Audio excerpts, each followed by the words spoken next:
Hey, folks, Brian Blessing in Las Vegas for ATS.io. Don't forget our buddy Adam Burke does a great job with the Sports Betting Podcast. I join Adam every Tuesdays. He joins me on my radio show, Sportsbook Radio, on Sirius Channel 204, the Sports Grid Radio Network. Adam joins me every Tuesday at 11 a.m. Pacific time. That would translate to 2 p.m. Eastern time on Tuesdays. So listen to that. It's always good stuff. Now, we're talking about good stuff, and that's Tampa Bay and New Orleans, the game coming up this week. New Orleans, 3.5-point favorites, even money there. 51.5 is the total. The weather, well, it's a Superdome. All right, we have to watch the weather in all the other games. But here we go. The Saints have swept this series this year. They won opening night, 34-23, and I thought that was a horrible spot for Tampa Bay, in that New Orleans had spent the whole offseason hearing everything about Tom Brady, and they'd have none of it. And Brady was still getting to know his new team. And 34-23 was the final. The shocking one was Tampa Bay getting absolutely destroyed by the Saints, 38-3. And in that game, Brady, no touchdowns, 3 interceptions.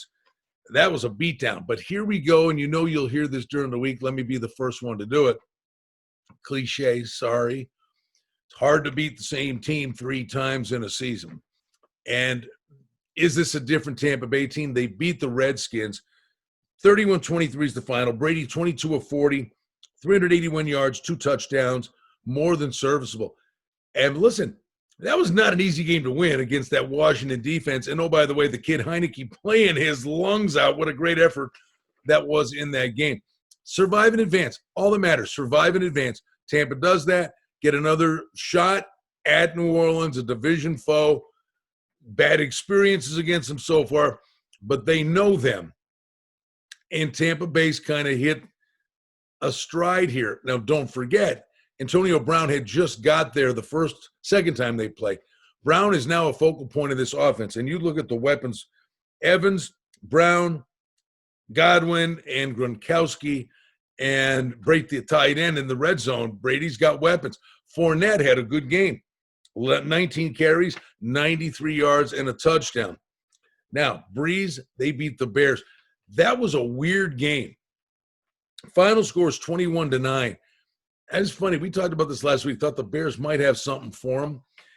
And there was a trick gadget play. The Bears ran. It was one of the best run plays of the year.